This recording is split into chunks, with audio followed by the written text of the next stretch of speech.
So, just want to say thank you for joining me here on this video call. And this is my first time doing this, so hopefully we can, maybe this is something I can do for other people, or maybe we can do a follow-up, because you have a lot to cover.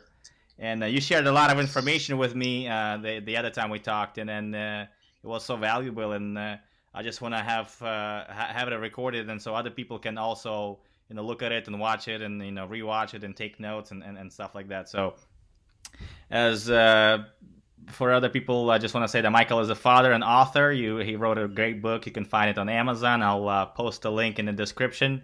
You can find it there. And then my understanding, it's free on Kindle version. Is that correct? Yeah, you can. There's like 99-cent one, and then there's like a free one. So okay, if you search on the site, you'll find the free one. All right, and then I can always PDF it. I can PDF it people for free too. Awesome.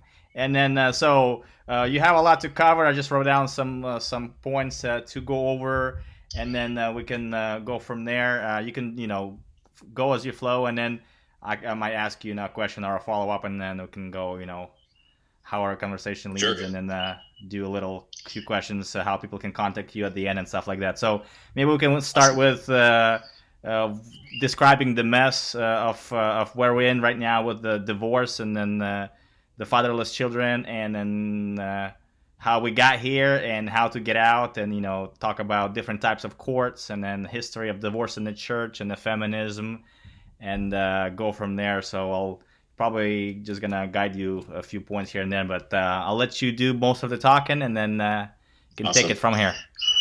Cool. And I'll kind of let you know just where my specialty, or where I kind of come from. Okay. So I went to 25 years ago, went to Bible college, I picked up the doctrine of divorce or remarriage, because you're always picking up new doctrines. So I study end times philosophies, dispensationalism, just many different theologies and doctrines. And then you just try to kind of, for fun, you're trying to figure it out. However, divorce, remarriage, divorce or remarriage actually really seemed to interest me, marriage, divorce, or remarriage. So I kind of used that as my main thesis while just going through the first year of Bible college. And then I met a girl who was divorced and twice divorced, and then she was in the church. And so I kind of asked God for an answer, and I studied really hard. I knew all the sources. I knew how to use the Greek, interpretations and Greek dictionaries and lexicons. I kind of, knew all that kind of familiar Strong's concordances, and I still couldn't come to a conclusion. I knew that divorce or remarriage was written to be very simply understood. And so, because there's only not that many Bible passages about it, so it's supposed to be simple. It was supposed to be like, at that time, it was like, Jesus was like, hey, this is, divorce or remarriage. And then he just moved right on to the next subject. There wasn't that much arguments or questions about that, either in the church, the Corinthian church with Paul, or in the gospel accounts with Jesus with his disciples. Mm-hmm. So I took it as I took it on for about 25 years, studied under some really top theologians, especially one named Dr. David Einstein Brewer. Most people know him. He's a very famous scholar. Him and I talked on the issue of marriage, divorce, remarriage, and ancient Israel Jewish marriage customs and practices, as well as Hebrew interpretations. He has a PhD in Greek, and he also has a PhD in rabbinics. So that would be any like the Talmud, the Mishnah, any kind of Jewish kind of teaching. Mm-hmm. Long story short, so as him and I were studying for 25 years, we ran into an issue of how does contract law affect marriage, divorce, or remarriage, right? Because mm-hmm. if marriage is a covenant, shouldn't there take some basic principles like contract law? And so as we were studying unilateral and bilateral contract law, dealing with the different types of cultures of bride prices, polygamy, polyandry, feminism, complementarianism, patriarchy, we were looking at the different types of laws, because in some cultures you could marry several wives. In other cultures, you could only be married to one. And so as we were at the Jews in the first century, they were occupied by the Romans with the Greco-Roman law. And the Greco-Roman law was a bilateral contract like we have today in our Western world. You can only be married to one spouse at a time. Mm-hmm. However, the Jews practiced a unilateral marriage covenant, and that allowed them to take on several wives, and it prevented the wife from initiating a divorce because she was purchased or acquired by the bride price. So otherwise she could divorce. If she could initiate divorce, the thought was she could just marry again, get another bride price, get divorced, and it's just kind of collect the bride prices, or her father could collect the bride prices. Oh, I see. So long story short, so when you're, especially you from Ukrainian, is that being Ukrainian, is that as you know, there's different cultures. 60% of the world today is arranged marriages. So our Western world is actually a minority. The majority of the world practices some type of arranged, unilateral, dowry, bride prices, and so forth. I know India is a big one. What's that? I know India is a big one. Absolutely, as well as Muslims and Jews. So the Muslims with Sharia law, they practice that the woman, she could not, and for the most part, until recently, she could not initiate a divorce, and a man could initiate a divorce by saying, "I divorce you 3 times." And so as feminism has progressed, even in Sharia law and with Muslims, dealing that now the nations are actually using contract law. They're steering away from religion and private contracts, and they're more focusing on state issued marriage licenses all around the world.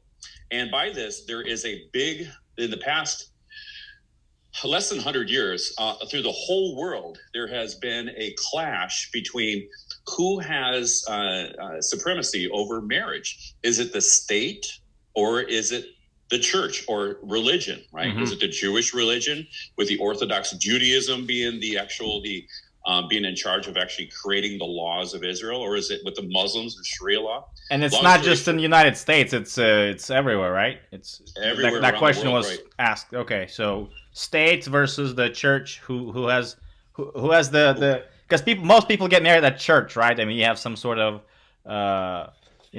religious procedure or whatever done, and then you sign the paper, and then boom. That's right.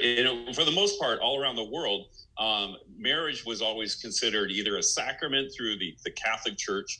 It was considered a private contract all around the world, right? This is different religions. It was considered a private contract. It was considered a blood covenant. You were connecting to families. It was a social contract. And that basically you would just report it to to your individual state or nation. And that was part of the censoring, right? Because all the nations usually did some type of censoring for tax purposes and for a number of people to be able to go to war against other nations and so forth. So censoring was, it had a big deal as far as if you were married, to be able to register that with the state. However, usually what happened with other nations or states, they would all their marriage, divorce, or remarriage was always based upon religious principles. Now, not until 1857, when feminism came in recently, did we have the contract law, right, where we have the marriage licenses by the state, and the state taking away that authority from the church? Judaism. Yeah, from the church, Judaism, or Muslims. And those are the 3 main religions around the world. And so that created a really big problem, because the state is all about based on socialism, and meaning that, hey, what does the people want, right? So, and the religion's always based on traditionalism, as like, what does God want, or what have we practiced in the past shall be practiced in the future. So we have that big, wherever you're around the world, where there's a conflict of religion versus society. But long story short, so contract law kind of took over marriage. Even in places that practice bride prices and dowry, and because it's a unilateral law, right? Unilateral contract law or bilateral contract law. Unilateral contract law means one person is making a promise, right? The husband makes a promise because he purchases the wife, so she never signs the covenant. She never signs the contract. She never makes a vow in these types of cultures. Traditionally, only the man will make a vow. And then he's connected to her by covenant or by promise. She's contracted to him by bride price. And that's kind of how unilateral marriage contracts have considered this. However, so we switched over from a covenant theology of marriage to a contract theology. Was that a one-time event, or was it over the period of time? It was very recently, probably say past 100, 150 years, 50 to 150 years. And this is all through the entire world. So United States has a tendency to kind of be the leader, right? Because the United States was so rich, so powerful, so well off as far as what the world considered. So they really seemed to follow us behind, and like we were trendsetters, right? So when we got our law from English, we got our law from England, of course, because English, the king had supremacy over the United States of America before it was the United States of America. That we declared our independence from England or Great Britain. And when we declared our independence, we still had English law. English law was a pretty good law system, so we still kept it. However, there's some problematic issues. One of those problematic issues was the law was always considered the king as supreme, right? It was called Leviathan doctrine, where the king had ultimate supremacy. This is the basis of a Latin term called parens patriae or pater. Oh, okay, yeah. It means that. Okay, I have, that's one of my things to talk about. Okay. Yeah. So that was a big thing because parens patriae, what it was is that a long time ago, right? People would say, hey, I'm in charge of my child. The government's not in charge of my child. Nobody's in charge of my child. I have authority over my child. Now, this is based all around the world through all of history, right? However, recently that has been challenged, and that was challenged in England in 1608 when the king said, based off a 386th century term of pater patriae by the Romans, saying that Caesar was the father of the nation, right? You probably heard of that before. Oh, Caesar's father of the nation, and we are his children, right? Instead of being his subjects, we are his children. And then therefore he has this kind of unalienable right over all the people, which a parent has authority over his children, not only in legal reasons, right? Not only political or social, but over all things. So when the pater, where we get patriarchy, so pater patriae, where the Caesar and all the Caesars kind of after that were pretty much considered father of the nation, they said, hey, we have supremacy over people, over all things, all their religion, private issues, everything, because we're the parent. Now, this was kind of lost for a while, but then it was brought back up by the King of England in 1608. When the king's like, well, wait a minute. Hey, I'm the king. Supremacy begins and ends with me. So he actually brought up parens patriae to say, hey, I have authority over your children. My authority over your children reigns supreme because I'm father of the nation. Even though you might be father of your child, I'm father of your child because I'm the father of the nation. So therefore, my supremacy trumps your supremacy over your own family. Wow. And that was based on English law in 1608, based on common law practices, right? It wasn't because when we look at English law, it wasn't written or codified law, right? It was written down. It was based on a traveling court system originally through the traveling courts called common law. So you're getting to the types of courts right now, right? So yeah, right. So this is the beginning of English law where we get our law system from. So, anyways, these traveling courts when English was first. So now England first started. There was a big battle against the Anglo-Saxon and what happened is English brought over from the Anglo-Saxon the actual biblical principle that the man has authority over his wife. This was called the coverture laws through common law. This is brought over from Anglo-Saxon, beginning of the English law, basically saying that, hey, men have authority over women. Now that has been, as you know, in every single religion, when you're dealing with all throughout history, right? Men have always had superiority over the family.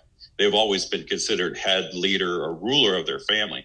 That's pretty much hands down. Almost very rare small pockets would you have some type of humanitarian, or you'd have a monarchy or something where the woman was considered the leader of the family. But for the most part, it was always considered the man, the father, because at that time, we were not only the providers of the family, right, but we were also the protectors of the family. This is before women really entered into the workforce. All right. So we were able to be the provider, protectors. Women traditionally stayed at home until there was a bride price, because if a bride price is going to be paid, the woman had to stay underneath her father's roof. Otherwise, if she's working, she has enough money. Why give her money then? Well, not that she had enough money, but if she was, in which girls didn't work, they didn't have apartments on their own. Now we're talking long time ago. We're talking just, for thousands of years ago. Was the development of man and social customs. So social customs, religious customs, women just pretty much, for the most part, for practical matter, right? They couldn't sign contracts, right? It's the same thing in coverture laws, but they can't sign contracts. They couldn't get land. They couldn't be able to make testimony in courts. This is pretty much historically all around the world. Now, so they would stay underneath their father's rule. Now, if there was a bride price associated with it, she wasn't going to live on her own, and then the guy would come and still have to pay a bride price to the father. Because she was ruled by the head of the home, which was the father, they paid the bride price to be able to get that the transfer of authority, right, from the woman from underneath her father to be the underneath authority of her husband. So you were contracting, doing a bilateral contract with the father, right, promise for promise, and being able to exchange the authority of the father to the young man when he married her, and then he got the bride price. So that made a contractual agreement, which made it a legal agreement. And that's how come bride prices were arranged, because bride prices made an agreement almost in a sense legal, right? Because if there's no transfer of money, it would be considered legally a gift. Right. And a gift is not really, a gift cannot be legally enforced. Right. So if I give you something, we can't legally fight about it in court because I gave it to you. Right. Uh-huh. However, if I sell something to you, I can bring that to court because that's the enforceability factor of agreements, right? Of this for that, right? Quid pro quo. So long story short, what happened is in English law, kind of going back, so with the tradition of called coverture law through common law practice, so the traveling courts in Anglo-Saxon, English law developed the principle that women were not able to initiate divorce. They were not able to own contracts, own land. So they actually fell from when they were while they were young, they were considered underneath the legal authority of the father, right? The property of the father under property laws. But but in English law, when you married someone, the woman then transferred as far as legally being a legal extension of the husband. She no longer had legal independence. Now, United States practiced this, and people don't know this. So before 1850, women were not considered people in a sense, right? They didn't have the full extent of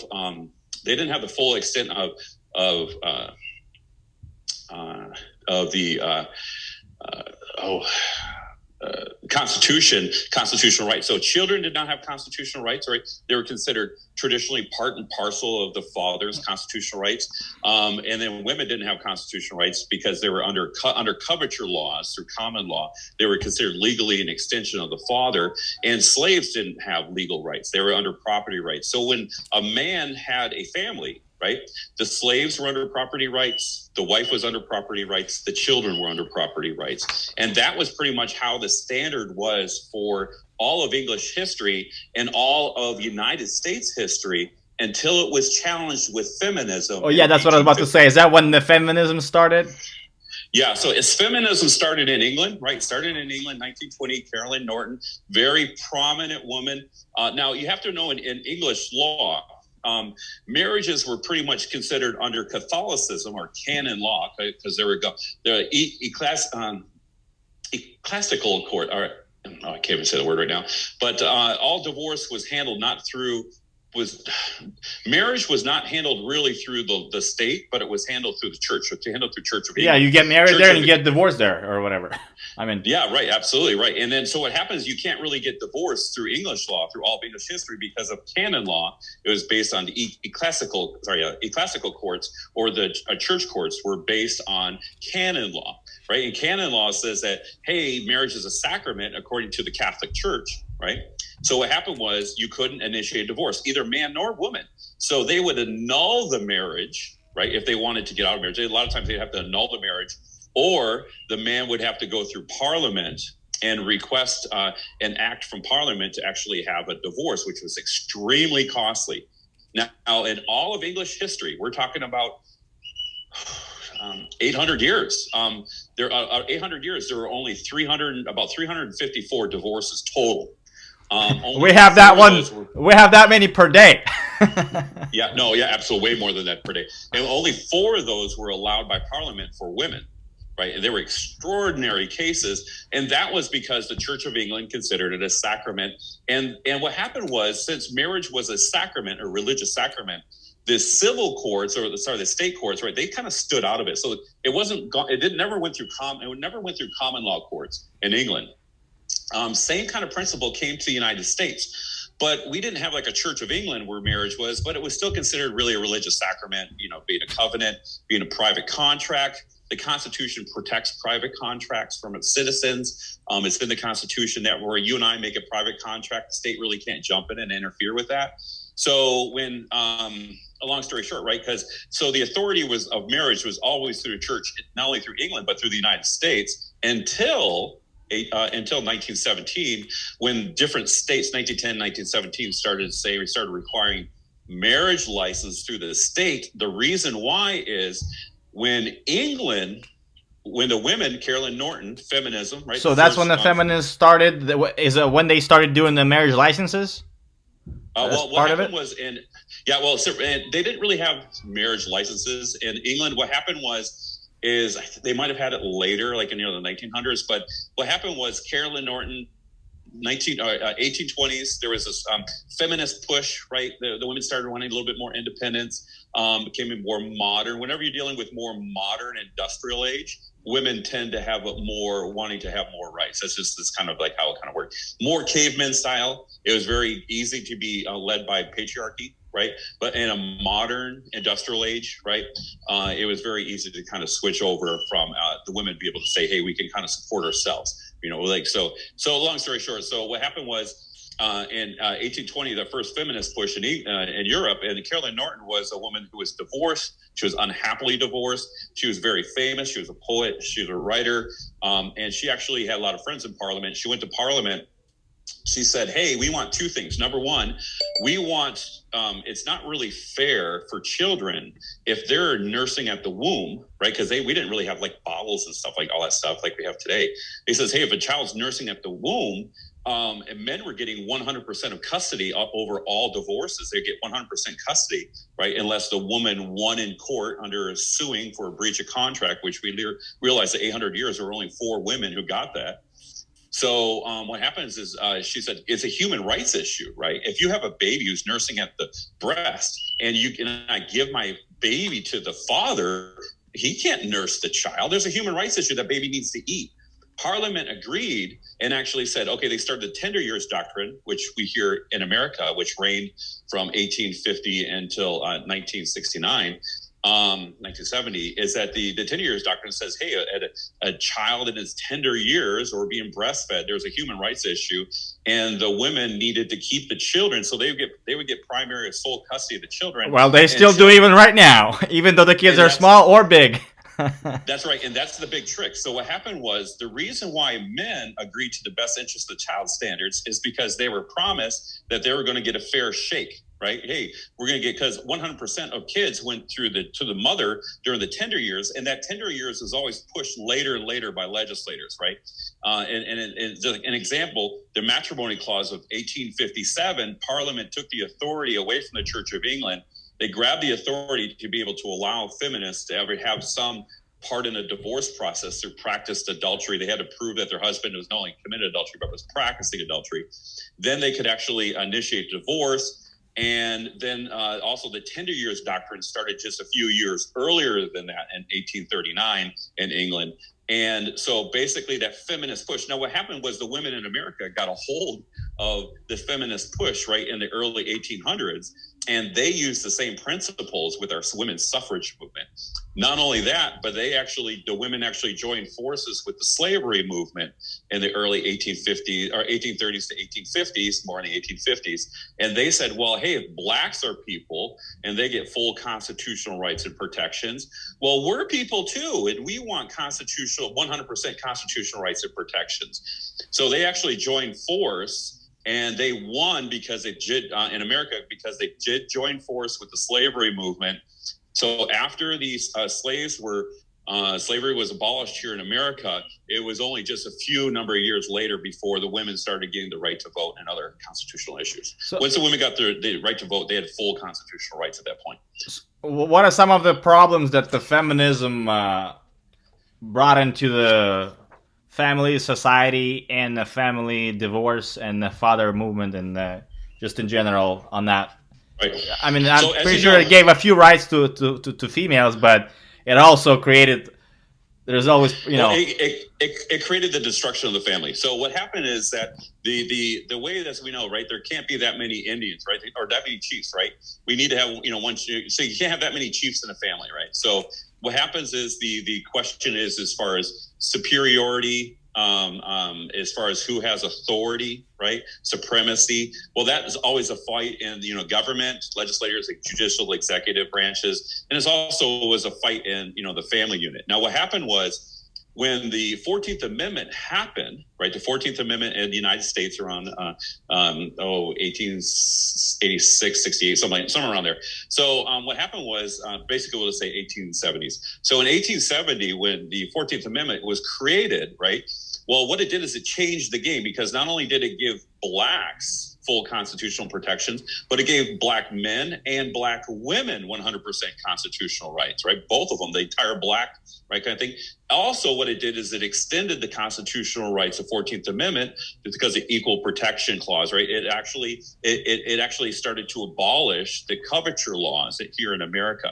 So in 1875 or 1870, when the 14th Amendment came, women said, wait a minute, hey, we deserve this protection from the state of life, liberty, and property. So that's where the women started saying, hey, we want to abolish coverture law.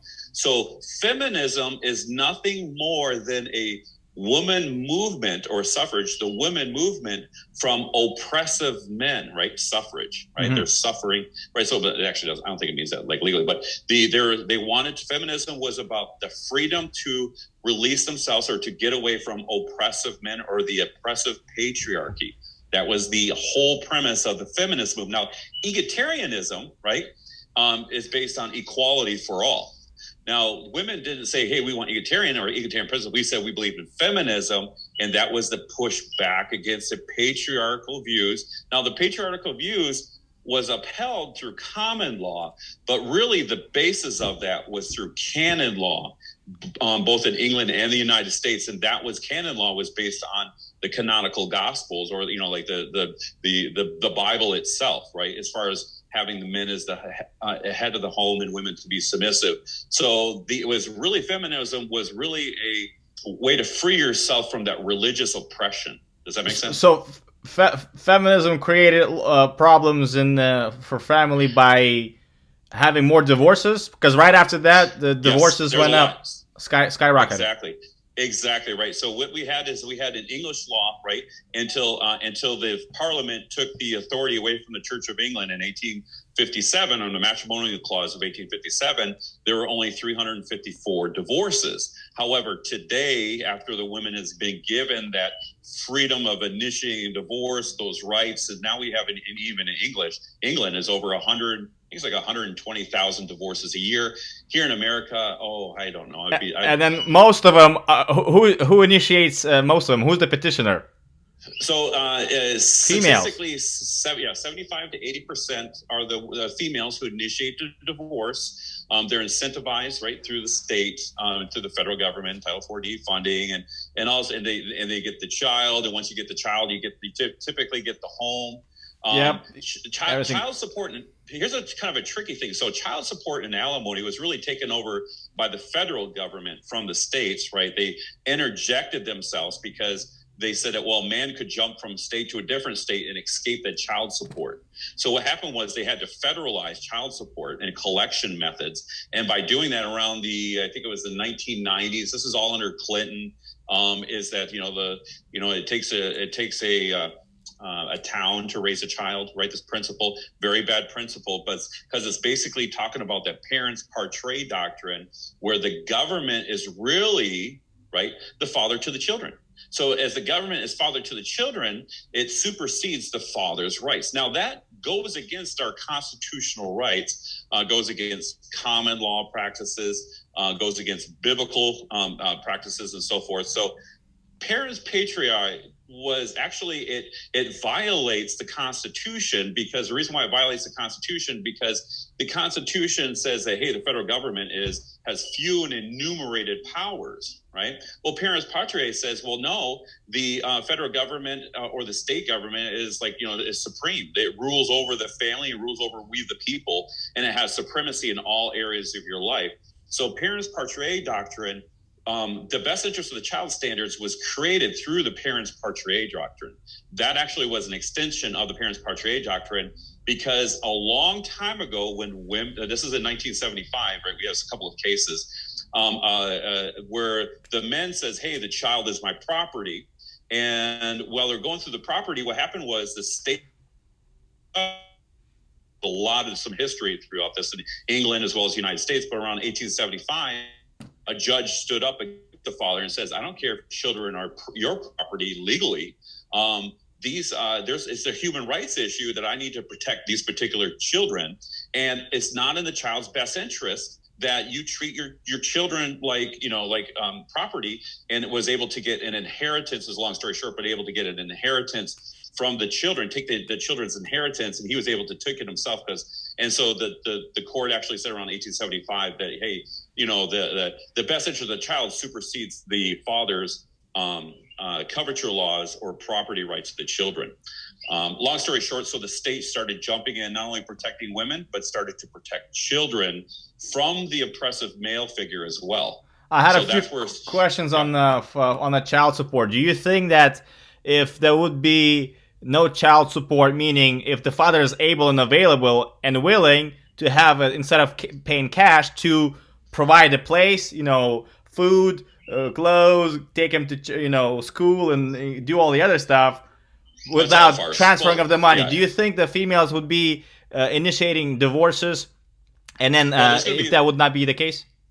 Right. Well, because remember, there's several things, right? Because women, whoever gets the child gets the cash, right? That's just how it is. Because if you get the child, you need a way to provide for the child, right? And yeah. So you get alimony, you get child support for 18 years, or sometimes up until 21 if they're still in school.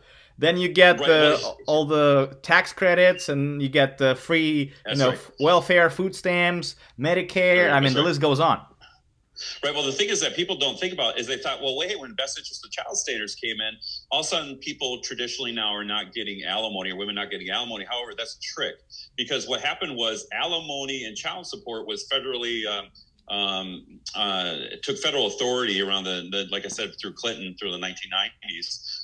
Is that we have Violence Against Women and Children, and Violence Against Women Act. We have all these different stuff that kind of the socialism factor, where it's like the government's the big daddy of the children and the big daddy of the or the new husband of the woman who initiates the divorce. So what happened was actually in 1990, child support and alimony got engulfed together. So alimony was actually so when people say, well, I just want child support, well, child support also includes not only child support, but it also includes the engulfed alimony for the major parent, right? And we know statistically 75-80% of women initiate divorce here in America, but 83% of women today are the primary custodian of children in the United States. Now, what happened was the men, as I mentioned to you earlier, from 1850 until 1969, there was the tender years doctrine, where the women got the children in the younger years, and legislators were always pushing against that age. The big selling point for men was like, hey, we're going to get rid of the tender years. We'll put a best interest of the child standards. We'll give you a fair shake at the children, right? But however, it actually was a trick, because when the best interest of the child standards happened, instead of women getting the child in the younger years and the father getting the child in the older years, right? So it was kind of like that little bit of women first, then the custody switched over to the man later on. That was through the common law practice of coverture, or through the tender years doctrine. Mm-hmm. All of a sudden, best interest of the child standards happens, and now women get 100% or 83% primary custodial, and that's not challenged later on. For 20 years, or until kids are 21.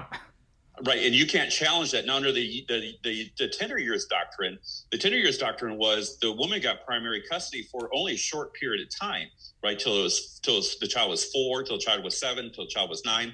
Eventually, in 1875, that got pushed all the way in England till the child became 60 years old. But the deal was that the woman had primary custody, and then the man could change that custody in the second half of that child's life. Now, however, the best interest of the child standard doesn't allow men to challenge the primary custodianship of the children. You have to prove that the other parent is unfit, or basically really the mother's unfit to be able to get the primary custody or even get close to 50-50. You pretty much almost have to, or to especially get primary custody, you would have to prove that the woman's unfit, and that's almost impossible to do. It's possible the other way, but it's impossible unless the mother is total drunk or drug addict or in jail or whatever, something really crazy. Anything less than that, it's not even on the table, So that's right. So two parents can be, great parents, and then all of a sudden a dad finds himself being unfit, which he's never had a criminal, never had an abuse, never had, like a law-abiding citizen, going to church, working on the job full time, providing for the family, and all of a sudden he's unfit, and the kids are taken away, and then now he's stuck with all these payments. And until the kids are 21. And the whole thing is about, remember, we have our family courts are actually dealt with socialism, because in 1875, I just had to plug it real quick, 1875, right, when we had the 14th Amendment came in, women were starting to get the constitutional rights, right, and was fully engulfed by the 1920s when the women had the right to vote. However, children were considered property of the father until the 14th Amendment. When the 14th Amendment came, the children were considered now property of both the mother and the father under the 14th Amendment, right? That kind of that 50-50. So it kind of destroyed the coverture laws. But what happened was in 1875, right, not only did women fight for the constitutional rights, but the children, right, started saying, hey, we got individual rights as well. And so to the children, the state came in through socialism, and the state said, hey, we want to be able to protect the children from abusive men, right? And so because there was a big push against men drinking at this time and so forth, right? So as a state and the federal government both started to come in with their individual programs and started to be able to protect the child, right? So and that's socialism, right? So is that when guardian ad litem came in? Yeah, well, yeah. So guardian ad litem you're right. So guardian ad litem is part of that parents partray doctrine, right? Where the guardian ad litem cannot legally come in, even today with most state courts, unless the state has to prove there's some type of endangerment. Because according to the United States Supreme Court, the constitutional rights of children are still considered part and parcel of the father.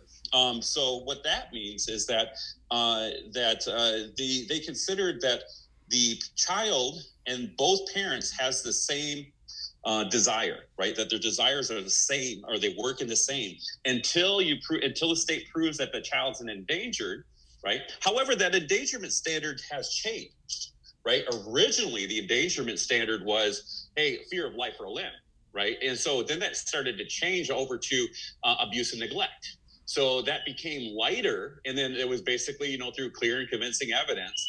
However, the family court judges, we know now that they still use like hearsay and so forth like that. And so you're going to have your rights terminated either through a child protection service case or even through a divorce case, and have alienation. And they're going to use preponderance of evidence, even though the courts might say, oh, yeah, we're using clear and convincing. They can basically take a child out of a father's life 100%. And still your rights are not terminated, right? How can you still have 100% constitutional rights to your children, but you can't see them? But you can't see them for years. How does that work out? Right? And you have to pay. And you have to pay for not seeing them. That's right. You have to pay for not seeing them, because what happened was originally the child support was based on the abandonment of the father, because, like I said, fathers could jump from state to state and be able, because child support was handled through the states, so that you could jump from one state to a different state and escape that child support. So these were called deadbeat dads by the government. Now, the government created this propaganda originally to try to help people socially collect from fathers who try to jump this financial obligation. But when the federal came in, and actually federalize the collection of child support and under the Title 4D and E and all this stuff. What happened is they still kept the deadbeat dad kind of principles, and instead of being that is collection from abandoned fathers, what it is that you're forced by the courts to not see your child, right? And you want to see your child, you want to be part of your child's life, but you're forced not to see it. And then the court tries to use the best interest of the child standards to say that, hey, we didn't need to make sure that the primary custodian doesn't have the share two burdens, right? Doesn't have the 100% financial burden of raising that child, and doesn't have the burden of raising that child. So what happened, they said, well, how can we split it? Well, traditionally the father is a, protector and provider of the family. So let's go ahead and put the financial burden on him. And it just works out better and it's easier for the court. Plus, remember, the government is, the more power the government has over the family unit, the happier they are. Yeah, and then it's all about all the cash that they're getting from the federal government by doing it. So the way the system works is the less time the child has with the father, the more he has to pay to the mother of the kids while she's with them, and then the state is getting the percentage of that. That's right. And so they get a percentage of it, and they always want a percentage. So the big question is, how can we do to fix the system? Well, first of all, we need to understand that when we're looking at English law, right, we're looking at, there's two types of courts. There was originally called the traveling courts, the common law traveling courts. And you need to understand this principle to understand how courts of equity and family court work. Really quickly, this is a historic, is around, I think around the 1600s, right? Well, we have the traveling courts. And these court judges were appointed by the king, and the king started to be able to abuse the people through these traveling judges, right? Because the kings always realized if you can control the judges, you can control the law of the land. That's the same thing here in America, and that's why we have a big push against the Supreme Court justices and increasing the number of Supreme Court justices by the propaganda of the left liberal movement. But the basis was in England that the king realized that, hey, because they didn't have written or coded law, if I can control the courts, if I can control the judge, I can control the people. He also realized not only could he control the people, but he could tax the people through the courts. So what happened was that the king started becoming extremely rich through these traveling courts because he controlled the judges. He hired them, he appointed them, he controlled them. And so it wasn't people. It wasn't elected by people. It was appointed by the king, right? That's right. Yeah, absolutely. So what happened was, I don't know for sure, but yeah, I'm sure, absolutely right. So what happened at this time is that then what we had is that we had the lords, which were the landowners, and they rebelled against the king, and that's where they created called the Great Charter or the Magna Carta, right? And they said, hey, there's some human rights that you're violations that the king's doing, not only for taxing the people but controlling the people. And they says, hey, we want to be judged by a jury of our peers because we don't want to be judged by the judge that you appoint. That's criminal, right? Now, that's the same kind of thing that you're going to find in family court, right? The same principles. So what happened was the Magna Carta, the king signed it under knife point. He then recanted, and it took several attempts after that, many years before it was actually engulfed into the English law. But and that was the human rights declarant, right? That's the being able to right of a jury. Now, the right of a jury. Yeah. So why isn't there a jury at the family court? I mean, everywhere else there's 12 people, but here it's not. Yeah, well, there was originally, right? We have to realize that marriage and divorce was originally handled through the common law courts, or even based on the criminal courts, because it was based on the collection of child support, right? This was back in the early 1900s and before. So it was handled through a civil matter. Divorce was still very rare. I think New York didn't have any divorces, or Carolina didn't have any divorces until like 1880. 1880. There was really no divorces in America, extremely rare. And you had to show the burden of proof always was on the person who initiates the divorce to show that there was a violation against the marriage contract, right? A breach of the marriage contract, which was very hard to do. And the defendant, right? It was based on the defendant was always considered innocent until proven guilty. Not right now. Right now it's the other way. Not right now. You're guilty until you're proven innocent, especially with the alleged abuse and all that. Right. And so what happened was the women realized that, and the abuse thing is important to realize, that what happened was in the 1960s, right, we have people call it the second wave feminism, right, National Organization of Women. They ran out of funds, right? The feminist movement ran out of funds. They didn't have any political movements because they're always about women's right, women's right, women's right. Well, what the women did in 1960 is that, and you can see this on Divorce Corp, does a pretty good job talking about this, but is that, I think her name was Easy. But what happened is that the women realized that, hey, if we start including children in this, right? Because remember, women and children were slaves under property rights, under coverture laws. Coverture laws still existed in the courtroom until 1973, still even partially.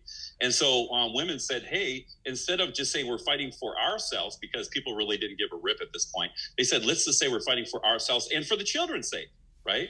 So they threw the children, because remember, the women have always they clung on to the slave movement in the 1850s until they got that constitutional rights in the 14th Amendment, kind of shared constitutional rights. And then really when they had the right to vote, but then they jumped in with the children and they says, hey, and they realized that whenever they said abuse, right, that they were able to get the support of the people, because they didn't say, what about our abuse? What they said was, what about our abuse and our children's abuse? So they used the children as a pawn in the 1960s, National Organization of Women, to be able to get that unilateral no-fault divorce approved in California under Ronald Reagan, because they said, hey, the women said, hey, it's hard to prove abuse, right? It's hard to prove that adultery. It's hard to prove that. So what we want, especially for abuse, we want the freedom from the courts to be able to initiate a divorce without proving abuse. So meaning no fault, are you talking about no fault divorces? That's right. Yeah. So no fault divorce was originally, Ronald Reagan thought it was a good idea because it's like, hey, it'll stop people from fighting. Divorce is already increasing because the increase of women who were rebelling against that religious oppression, right, of the husband being the leader of the family, and the coverture laws, and the society that still believed in headship and submission. And, because remember, in the 1960s, 1950s, 1960s, we still had shows like Leave It to Beaver, right? We still had the woman who was still considered staying at home. In the industrial age, the women started working, but then that kind of got pulled back a little bit. The courts pulled that back until around the 1950s, 1960s. The feminists did another push, got the unilateral no-fault divorce through Ronald Reagan. Once they got that, not having the need to prove that they were abused by the father, right, the husband, then they were able to really capitalize. Now, remember, they also capitalized on the federal funding. So the National Organization of Women, I believe they get $50 billion a year now. So women have always done a really good job as far as working collectively against the male counterpart, right? When you ask women about today, like to work against patriarchy, especially because the word patriarchy was actually, it was a word that was reinvented by the feminists in 1970s, like early 1970s or so, as propaganda to push against the whole socialism. And we also have the Duluth Power and Control Wheel and other things were developed to actually say, hey, the men being leaders of the family is actually an oppressive, unit against women, and we really need to work as as co-equals, right? Because both parties, men and women, share equal constitutional protections now. Oh, long story short, but yeah, feminism, what it did was, and then the legislators were always behind the women because they received not only the National Organization of Women with all that money behind them, right, $50 billion a year, which is today a lot through federal fundings, but they also got the vote, right, because the vote is very powerful. When the women came together and with one voice under the women's suffrage movement and feminism, legislators jumped over hoops to do whatever they wanted, which they still do today. Because now women can vote, and now it's all votes, and now it's all money. And the power. That's correct. Right. And so remember, yeah. So money really translates to power. Women always did well in voting as one voice, right? Men are horrible at that. Matter of fact, the main move of feminism was be able to have that freedom of sexual expression. Right. At one point, the courts, the family courts, considered the morality of a woman as being fit or unfit in the early 1900s. However, the 1920s, the roaring 20s, right, when women and feminism were pushing and they're exploring their sexuality, both in the marriage and out of the marriage, the court no longer considered an adulterous woman as being unfit.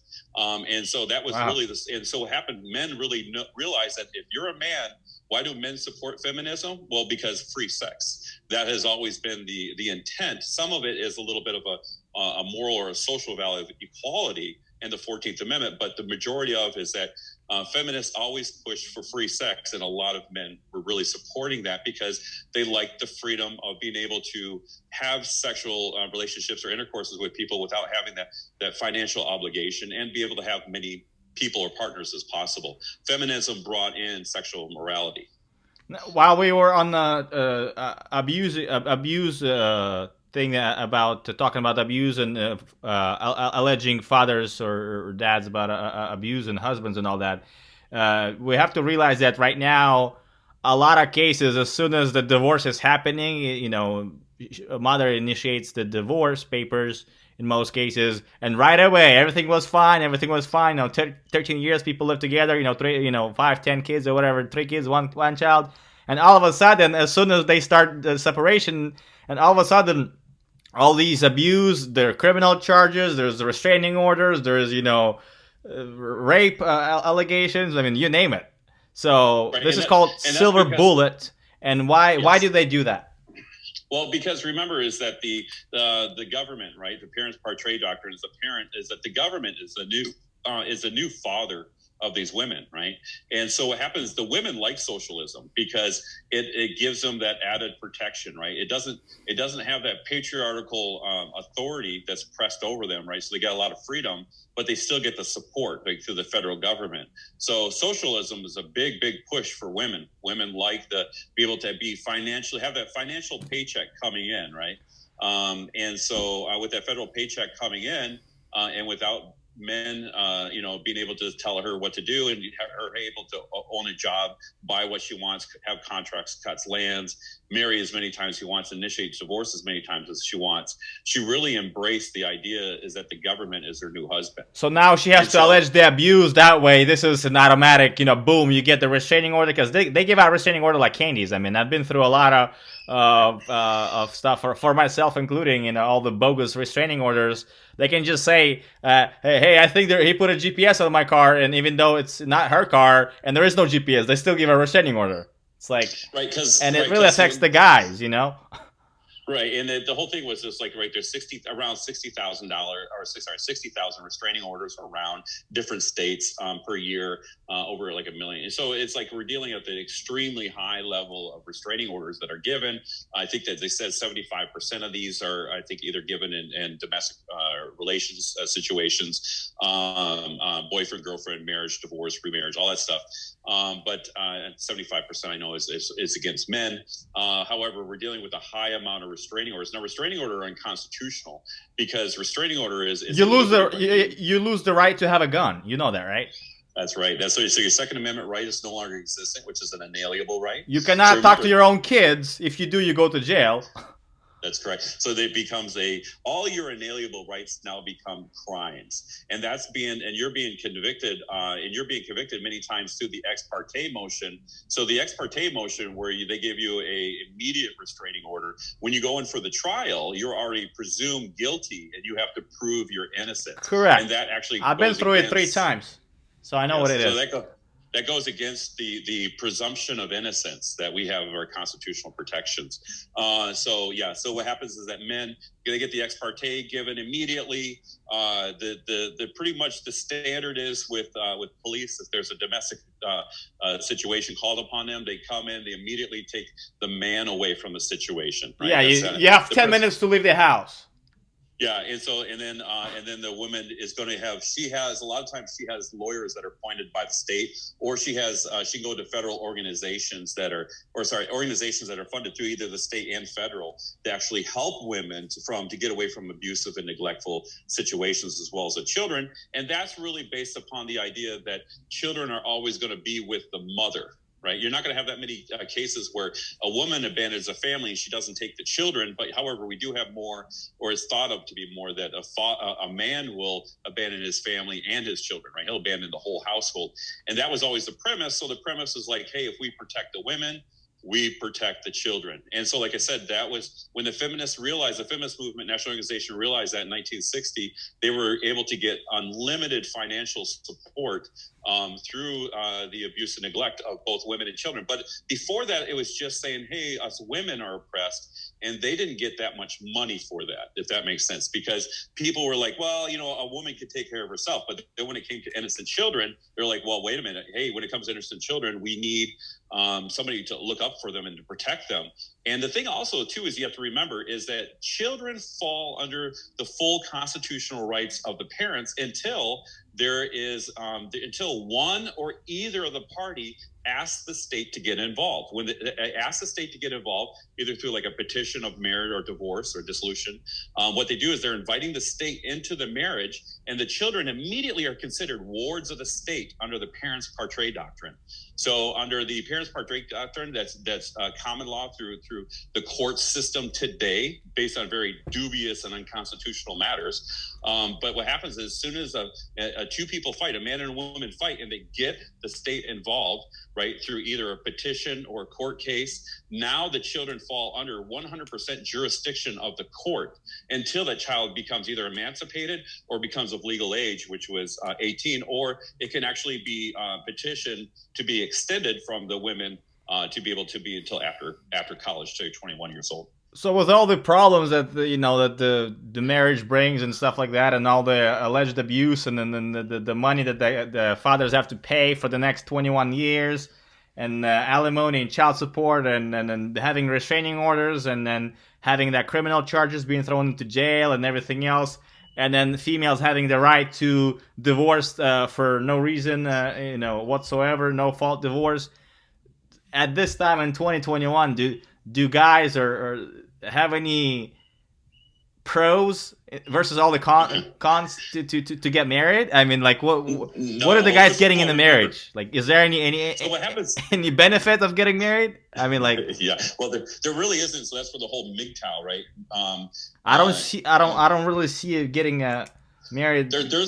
There is no benefit. Now, there is a religious benefit. There's a social benefit, and some people say even a tax benefit.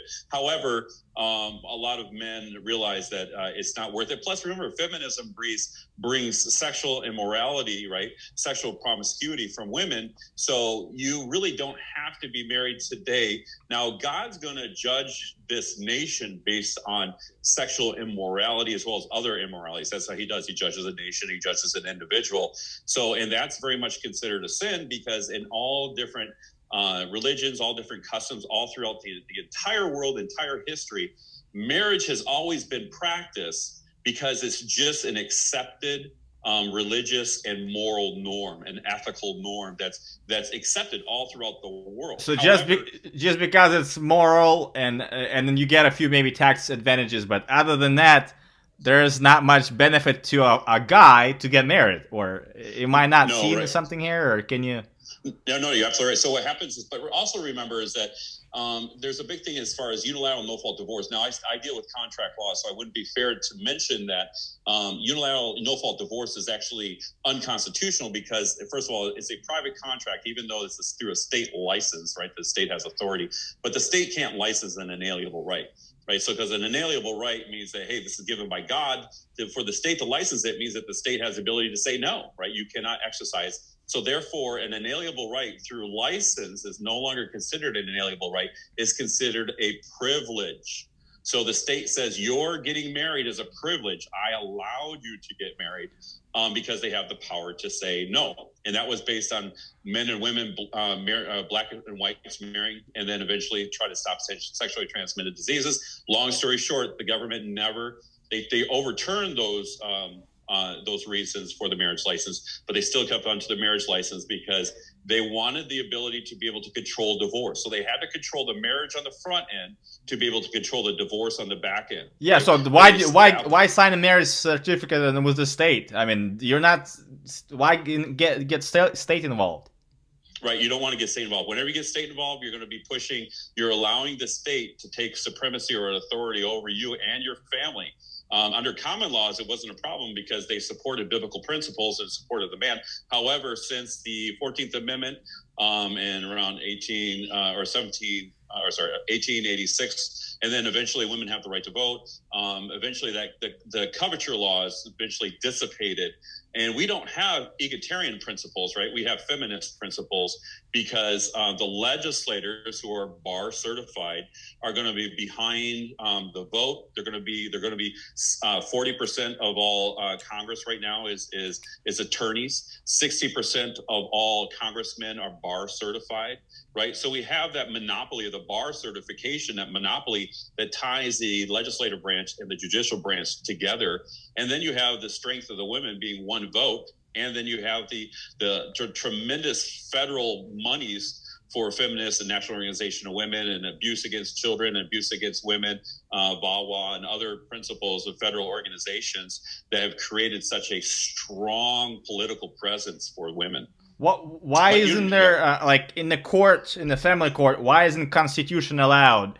You know, you can't do this, you can't do this. I mean, there a lot of stuff doesn't apply. I mean, even things like, hey, I can't own a gun all of a sudden just because somebody's pushing a bogus restraining order with zero evidence. I mean, stuff like that, or like you're found fit by police and DHS, yet the kids are taken away from you. I'm like, how does that work? I mean, isn't it a constitutional right for me to have my own kids and to raise them as I see fit, not a judge yelling, hey, you should have raised them as America, not as your own culture?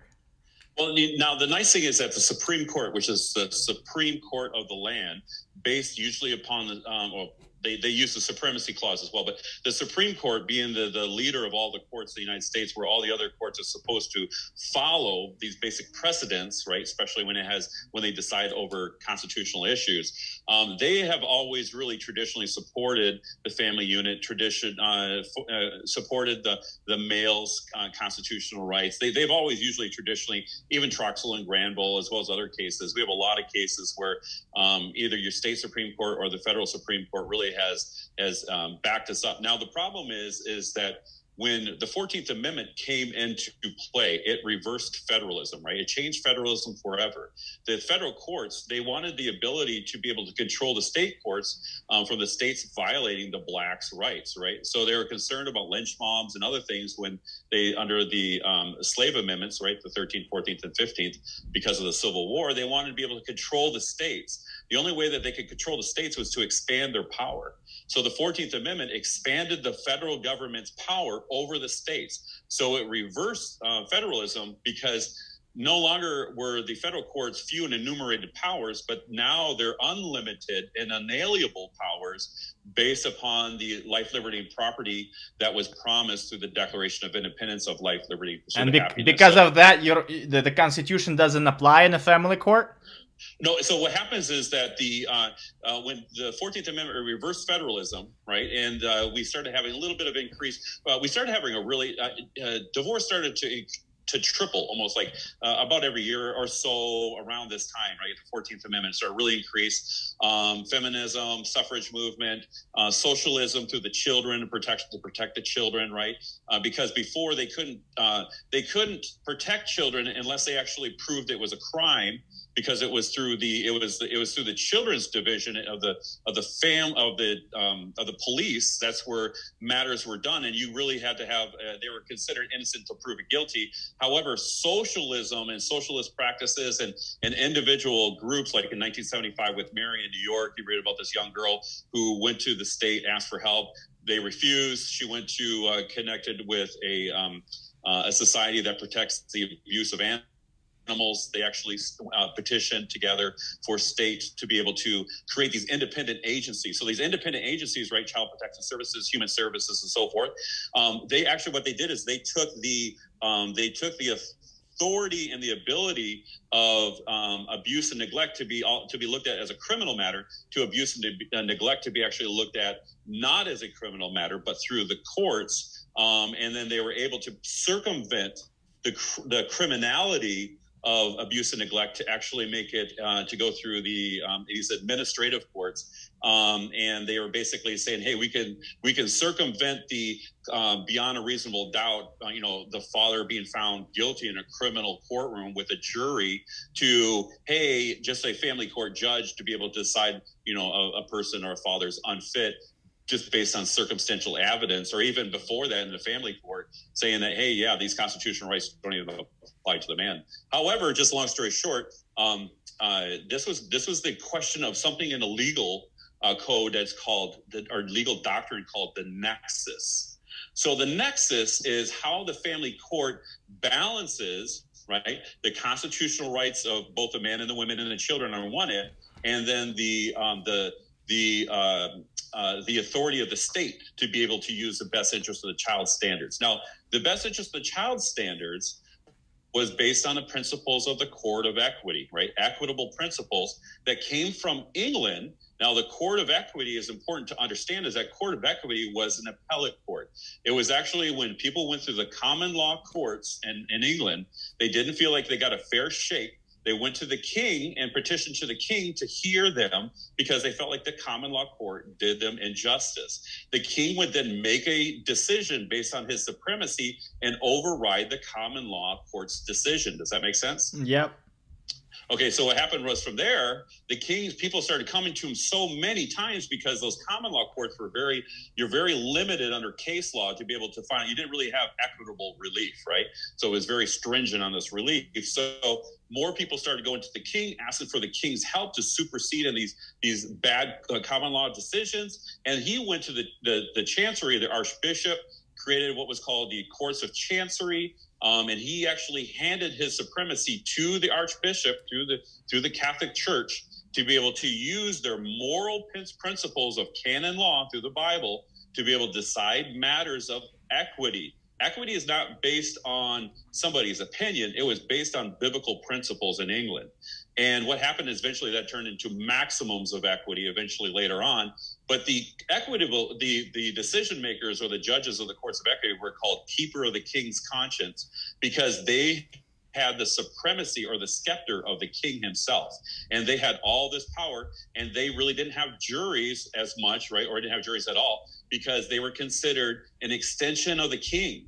So that's why when you're sitting in front of a family court judge and he acts like God, he actually is. He actually is taking the place of the supremacy of a king, superseding your constitutional rights. So as king of his courtroom, he gets to decide based upon the principles of equity, because principles of equity does not use the rule of law, is that under courts of equity, which the divorce courts were actually designed from, called special interest courts, they were designed on the principle that a judge no longer had to have a jury to decide your matters, but he had full supremacy. And his full supremacy, it was not to be challenged by the appellate courts, because the appellate courts were never designed to overturn an equitable court's decision because it was based on discretion. Your court of appeals are based on the rule of law, and the rule of law usually does not know how to decide matters of discretion. So they always give the discretional presumption of discretion to the lower court judge, and they typically don't call an abuse of discretion out because they're to deal with matters of law, not matters of discretion. Yeah, I know that too well because I went through that. So. Yeah. So anyways, that's a coming Court of Appeals, not going to overturn. Federalism, what was called federalism, and that was under the New Deal legislations in the 1930s, is that with the federal government started gaining even more power, and that was through the big payoffs and through the private banks that kind of bailed us out, right? So what happened was through the federal government extension of power, they had to say, hey, what are some areas that we're not going to touch? And so the federal government promised, hey, we'll expand our powers, but we promise we will not touch matters of the what was called domestic relations exemptions, right? The domestic relations courts, they promised that we will never uphold nor interfere with the state's decision, even if it violates a constitutional right or a case of federal law. Wow. They promise we will never do anything about that. And that was a promise because they already reversed federalism in the 14th Amendment and the New Deal legislation, giving them more power. They had to show a balance of power. So the deal was, in New Deal legislation is, hey, we have supremacy over everything else. However, state courts, you can have supremacy over the domestic relation courts. And the domestic relation courts makes more money than all the other courts combined. Wow. So to wrap this up, it's been over an hour and 10 minutes now. Sure. So with all this mess and all this stuff against dads and every single thing, and as long as as soon as they get into the family court, I mean, they get railroaded like crazy. So, what can fathers do currently to change situation or to make sure that their kids would not be in a similar situation? Like, I don't want my son to be in the same situation I'm in right now. So, can we do anything besides just talking and like more like actions, and what can be done about this? Okay, so remember the Constitution remember the Constitution, right? Article 6, Section 2 of the Constitution talks about the Supremacy Clause. Supremacy Clause means it's a supreme law of the land, right? That means not only courts of law, but also equitable courts. They are the supreme law of the land. And federal courts are mandated through the United States Supreme Court and other decisions that they have to handle all matters of federal questions, such as the 14th Amendment, right? Life, liberty, and property, those inalienable rights to your child. So the federal government is required. Now, they try to use Rooker-Feldman doctrines, divorce relations exemptions, and other things. However, they realize that that's a farce, because realistically is that you have 14th Amendment protections, and the courts they're obligated under Supremacy Clause. And basically, your family court judge made a oath of office. And that means that if they violate that oath of office, they are actually working outside of their jurisdiction, and you can sue them in the federal courts. It's extremely hard to do, but you can still sue them under 42 USC 1983 as a deprivation of rights under the color of law. So because fathers can sue the judges? Can they file complaints against them? Right now, the filing complaints. Remember that we have a tendency. The checks and balances that were created through the Constitution was always that you didn't police yourself, right? You had a different part of the legislature. So the legislators were supposed to be able to impeach judges, right? That was the power that was given through the Constitution. But however, what we did is we have this judicial committee that overlooks the judicial complaints, right? I think 40% of them usually, or something around there, 50% are actually judges themselves, right? Then there's attorneys and other, but usually, so they're not going to go ahead and punish their own people. So correct. So if you file a complaint and their coworker is not going to do anything, but you're going to make the judge mad, and then at the trial, he's going to really get you. He's going to get you, right. And if you can ask to recuse them, right? Recuse them. However, the judge, and that typically doesn't hurt. And you're right. There's going to be some kind of recourse. Any attorneys are bar certified. They're concerned about losing their not the license, but through the bar certification, right? Because bar certification is like a club med, and so they realize that if they get debarred, right, they can do that because their first responsibility is to the court, second to the client. Their responsibility is not for representing you. Their first is make sure that they actually represent the court, and they can actually quit on ethical reasons that they disagree with you. But long story short, these lawyers are not taught constitutional issues in their getting their law license, and the reason why is because the bar certification or the American Bar, they're the ones who actually handle the family division, actually handle a lot of giving the textbooks to the universities for teaching them law. So you're going to have most of these attorneys don't understand that nexus of your constitutional rights, and they won't, because if they fight against that judge can, they can always they're afraid of getting debarred, or they're afraid of that judge retaliating against them. So now the English law, how they handled it, right, is that when as I mentioned, that it was divorce and marriage was handled through the Church of England, to ecclesiastical courts, and to the Christian courts. And then basically in 1857, Parliament made a movement to get the superiority, right, supremacy from the Church of England, which they got, allowing women to initiate more divorces. However, only 20 years later, there was so much litigation, so much money, and so much time through these courts of equity, because the courts of equity handled these divorce courts in 1857. They gave it to the courts of equity, not the common law courts.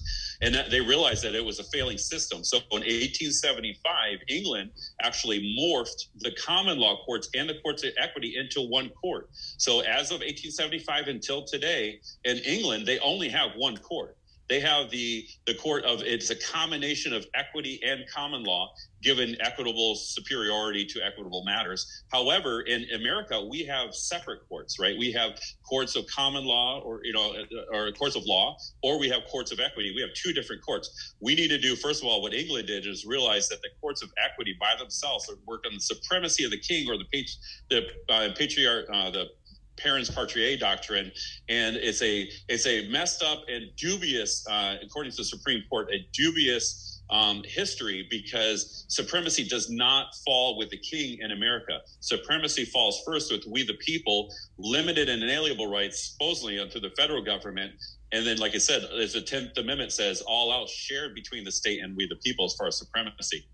Long story short, we the people need to start rebellion. We need to start not just making calls, but we need to start doing how all movements have happened in America through success. If you look at the civil movement, right? You look at the so blacks couldn't vote before. Now they can. Blacks couldn't, sit in the bus or whatever. Now they can. I mean, there's a lot of things that changed, but here we are in 2021, and the father is the third class citizen. I mean, that's how at least I feel like it. Right. No, exactly. And what happens is our so what can we do? So what the first thing is that we do is legislators have to get rid of the pure courts of equity. They're unconstitutional. They don't give you the jury over matters of $20 or more, which is a promise of the Constitution. So get rid of the family court and have a jury. Is that what it is? The jury, have a jury. Yep. So we need to get rid of courts of equity, and that needs to actually be engulfed into common law courts. They need to be in one court. Secondly, is that we need to be able to bring juries back in as a constitutional rights for matters of $20 or more. Okay, so I was just finishing it up, and then I had 2 questions left. We were talking about the what can we do right now to change the system, or not to be in the situation, or possibly maybe not even us, but for my kids not to be in a situation that I am in and you're in, and thousands and thousands of other fathers are, or guys in general. So we were talking about filing a complaint against judge, which is might be shooting yourself in the foot in the long run. 2 would be suing the judge. But has anybody done that? Yes. Probably very rare. So you have to, but the main thing is that you have a couple things. First of all, when you're in front of a judge, make sure you qualify that that the judge took an oath of office, that the Constitution does the supremacy clause of the Constitution does apply to their courtroom. You can use many cases, Troxel and Granville. There's lots of cases, Supreme Court cases, that will actually validate that. And just like I said, qualify it with the judge to make sure that your constitutional rights as a parent will be protected in this courtroom. And then don't come off too argumentative, and don't use too complicated an argument. Remember, these judges, these lawyers have never heard these arguments before, but the Supreme Court has backed it up. The federal legislation is called, the American Bar Association did a great journal called Federalization of the Family Court, where they said that the family court, the domestic relation courts, that there has been over 100 cases in law in the federal courts or through the federal legislators involved in changing or affecting the domestic relation courts or your family court. That means that the federal don't be fooled by the judge saying that, oh, well, this is a state matter, right? This is the 11th Amendment supersedes the 14th Amendment, or that, that this is not a constitutional court, this is a court of equity, all this other stuff. But the truth of the matter of fact is that there's over 100 Supreme Court and federal laws that actually say that family court is actually under the federal jurisdiction. So that means that the Constitution does apply, well as the Constitution by itself, supremacy clause, common sense. That judicial committees don't work, right? They don't really have oversight. So get as many court watchers as you can to come into your court cases. Let them be able to give alimony or supportive evidence and testimony of what's going on in that court. That will back you up, because, as you know, we can't have reporters. Also, remember that. So bring up your court cases into federal courts. The Rooker and Fieldman doctrine is losing validity in the federal courts of dismissing cases. There's lots of precedents that actually say that the federal courts do have responsibility for answering federal questions, such as the Constitution and 14th Amendment, First Amendment right. The First Amendment has not been challenged yet. Your First Amendment rights hasn't been challenged yet as far as regarding the family court and the United States Supreme Court. So if somebody can bring that into the United States Supreme Court, asking what about your First Amendment rights? Yeah, because you can't talk about your case or anything else about anywhere. I'm like, they just gag you and you basically they screw you over and you're done. Well, yeah. Well, remember is that because of Roe versus Wade and Planned Parenthood versus Casey, both of those have brought in a substantive element to the due process of the 14th Amendment. What that means is that the 14th Amendment just doesn't just promise your due rights protections to be able to have a fair and impartial court, right? But it also promised a substantive element, which is that means that such as the right of privacy and government interference, right? And strict scrutiny. And so you have the strict scrutiny where the court has to say that, hey, there's a compelling state interest if they're going to violate 50-50 custody. Plus, remember, 50-50 custody, there's a presumption of 50-50, and any type of bilateral contract that's either opted out unilaterally or used good faith principles to opt out. That means unilateral no fault divorce means that they're not suing you for breach of contract, right? You're not in there. The courts are not working as a judge being able to decide matters of suing, but they're more of an administrative court. So that means that when somebody files, if your spouse files a unilateral no fault divorce, that means nobody's at fault. That means they cannot fault you or they cannot take away your 50% constitutional right, your constitutional right to 50% of your child. So many court cases actually say that 50-50 does not violate either person's constitutional rights. But when you start getting less than 50, you're a violation of not only the equal protections of the 14th Amendment, but you're also a violation of substantive elements as well as many others. And again, like I said, more importantly, frame that constitutional question to your judge when you walk in to ensure that you have those constitutional protections in your family court. But again, there is don't let the judge bully you and try to keep you quiet and try to throw gag orders on you, because gag orders are also unconstitutional. Yet they're throwing them left and right. I mean, I know a lot of people who had that happen, Because the power of social networking now is changing things. They're afraid to get a bad name because, remember, they're elected. A lot of times judges are elected. And that's partially why you can't record in the court or whatever. It's hard to tell. So when Justice Scalia has talked about why don't they record in the Supreme Court, they said, well, he goes, we are afraid that something will be taken out of context. But he goes, more importantly, that we'll just look bad, right? We'll look bad into society, and you can do a lot of things when you have your door closed and you're in private. You can sin almost all you want, and you're really not going to feel convicted until that's brought out into the light, until it's brought out into the open. So that's how come courts don't like you talking about the court case, not because of privacy of your children. That's not really their concern. They're really concerned, even though they will say it's the best interest of the child. But a lot of times they're just, concerned about their own butts. But because a lot of them, they do make mistakes, right? So, but yeah, the rule of law does apply to your family court because the Constitution applies to your court, and the Constitution uses the rule of law. So if somebody's already had the case over and done with, and the trial is over, and it's been a year, 2 or 5 or whatever, and then they don't see their kids or see their kids like 9 weekends a year, like me, and then their kids were allowed to be moved across the country. Right. Is there any hope for people like that? Yeah. Well, yeah, because remember, first of all, if your rights have never been terminated, you've never been found unfit in a fitness hearing, this is Troxel and Granville, if your rights have never been terminated, then you have a liberty right, 14th Amendment liberty right to raise your child, to be with your child, for the care, control, and custody of your child. So what happens now, of course, courts are not going to honor this, right, the lower courts, but I want to let you know that you can walk in there strongly, and they can contact me if they have any questions on this. I usually help people for free, but kind of help them figure this out. But you have constitutional rights. If you have not committed a crime, right, the state cannot take away a liberty right from you. They can't throw you into jail. You're innocent until proven guilty. They can't take away your child from you unless you've been found guilty in a criminal courtroom to actually take away that liberty right.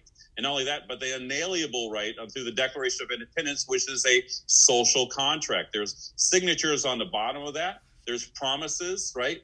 implicit and explicit through the preamble. So that means that there is validity, that it's not law, but you should be able to use it with the force of law. And the United States Supreme Court has used the Declaration of Independence in over 100% of their dissents. 100 court cases of their dissents. They have used that, not successfully to overturn any one particular thing on the Declaration of Independence, but they do use that and say in the spirit of the Declaration of Independence, and they give the validity through your inalienable rights. And that's so. What would be the next step to like? Do you go to a federal court? Is there a call to make? Is there well, first of all, right, is that the government's not going to do anything unless we, the people, stand up, right? Second Amendment right is for us to be able to protect our inalienable rights from enemies, foreign and domestic, right?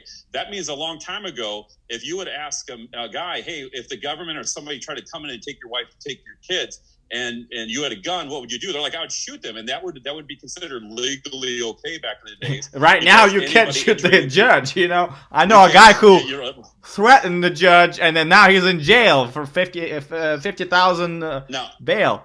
Now this is according to, and I'm saying entering into your house and taking away an inalienable right. So first of all, let me make sure that I make that clear, that as far as the Second Amendment was to protect your inalienable rights from somebody coming into your home and taking those rights. Now that's how come police officers usually come with the Child Protective Services and social workers and DSF, because they want to make sure that you're not going to protect your inalienable rights through your Second Amendment right. That's what they want to do, right? So they have these orders by these judges. However, the government's responsibility in the Declaration of Independence is to secure your inalienable rights. That's their job.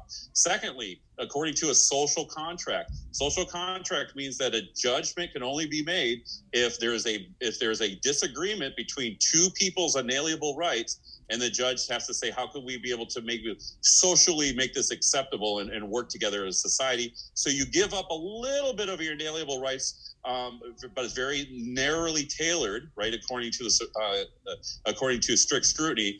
Against these courts are not using the strict scrutiny, which applies to every federal according to every constitutional right. So you have a fundamental right. You have a strict scrutiny should apply, especially a fundamental liberty right of raising your children, because that's not only a federal right, a fundamental right, but it's also an inalienable right. Again, you got the Declaration of Independence and the Constitution. So where does one go or call or do, or do you call a federal court, or what is the address or phone number? Do you go back to the same judge and say, hey, I mean, filing for appeal is out of the question now because you only have 30 days and stuff, so... Well, so first of all, we're a republic, right? So we're representation. But however, when you look at we the people in the Declaration of Independence and the Constitution is not saying, hey, your federal representatives are we the people. It's saying you are we the people, right? So we the people need to come up as in masses, right? And to be able to walk in the street. When we look at any type of movement that has created any change socially in the United States or anywhere. They had a lot of people and then doing, walking, making calls, sometimes burning buildings. I'm not for burning buildings, but... And that's always been an accepted element of any type of riots, is to have that civil disobedience, right? To make sure that you're heard. And that's usually not hurting anybody, but usually breaking windows, be able to, burning buildings, something that where nobody's inside, or there's really nobody getting hurt. But there was always that civil disobedience that was always an element, but that created change, right? So you have the mass to represent we the people, and that you'd have to come out in masses, and you'd have to go and sometimes, like I said, but the Second Amendment right, first of all, was not for you to go to shoot somebody. I'm not telling you to go shoot the judge, but your Second Amendment right was to be able to protect your inalienable rights from anybody foreign or domestic, to be able to come in and to take any of your inalienable rights. You are still considered king of your castle, but again, the government wants to take away your Second Amendment rights, so you won't have the way of protecting all your other inalienable rights, right? So, but yeah, in a short segment of an hour and a half, but keep on pushing, keep on pressing. Jesus said, if you keep on knocking, the door will be open, right? Keep on asking, the questions will be answered. So the truth of the matter is, fact is that we have a lot of things that we're not doing. We got to be able to still push the federal courts to be able to protect our 14th Amendment and federal questions. We got to ask the legislators to go ahead. Got to get rid of Title 4G. Right. Well, yeah. Also, yeah, and we got to bring it up in federal court, right? Because, and again, we have to also say that the federal courts, the Rooker-Feldman doctrine doesn't apply anymore because there's been over 100 cases in the federal and laws and Supreme Court and Troxel and Granville, most recently, that are saying, hey, the federal government and the Supreme Court and stuff, they're getting involved. So now state courts don't have that, not only state immunity, right? Judges don't have state immunity anymore, untouchable immunity, but because they have jurisdictional problems when they violate your constitutional rights, but also that the federal government through the 14th Amendment has an obligation to protect your fundamental liberty rights of your family and your children. 14th Amendment was created to protect Black peoples from having their fundamental liberty rights and inalienable rights taken away from them, their life and liberty and death and property. And so those things still apply in the family courtroom. So vote, get in masses, file a complaint against the judge, sue the judge, don't get married, don't have kids. Some of the things you can do. You want it because the Bible talks about, Jesus talks about only few were created to be able to not have children, right? They're called eunuchs. So as well as sin, right? If we have sex outside of marriage. So the truth of the matter is unless you have that gift of celibacy, which is very, very rare, we do have to still practice as marriage. Now, do we have to get a state license or not? Well, that doesn't really necessarily have it. You still want to obey the laws of the land. However, right, when the laws of the land are tyrannical, not only do you have a responsibility, but you have a duty to not obey laws that are unmoral. And we talked to them. This is protected and promised under the Constitution, as well as the judicial review in 1803 with Mulberry versus Madison of any law that's repugnant to the Constitution is immediately considered null and void. That was by the Supreme Court justices who said that. So if somebody wants to contact you for help or questions, what's the best way for them to do it? Because I have a channel where I have over 4,000 people, subscribers, and some of my videos get 3 million views and stuff. So if somebody wants to get hold of you, what's the best way to do that? The best way is usually through an email. Like I said, I'm not an attorney. However, I help people understand the Constitution. And the Constitution is not state law. It's not legalese. I'm not working as an advocate. I'm being able to say, hey, this is just understand your constitutional rights. You can read my book. My book is going to talk to you, especially if you're a Christian church member. You have any questions as far as that the remarriage questions? Yeah, marriage and divorce and remarriage, and what does God want, and how does morality and ethics kind of work, and how does the state versus that the Bible was written in a different time period. How do we look at it today? How does the church look at it today? That's a very important part. But yeah, just so email. Things. I'll go ahead and put the link in the description, and then so we'll contact from there, and then maybe I'll put the book as well. So I really appreciate the time. It's been a good hour and a half. I have a lot of notes that I wrote. Yeah, a lot of stuff. There's a lot, and I always tell people, hey guys, I haven't been put on that much of a public forum. I asked Bogdan, right? Yeah. I say, okay. I asked him to do that for me. He is super nice. He did it. If you have anybody out there who wants to put me more on out in the public, I would love to share more. Have a lot of information being a author, and there's a lot of other sources out there. Sherry and Arnold or Palmer, I think they do really good on constitutional arguments. Anybody's going to show you how to use the constitutional arguments and to frame it in a way where the judge has to take it seriously. That's going to be a good listen. I have a few other guys who do podcasts, and then if I can shoot you their contact if you're willing to be on their podcasts or talk show or whatever, definitely. Yeah, let's do it. Let's do it. Okay, sounds good. I'll send you the links afterwards.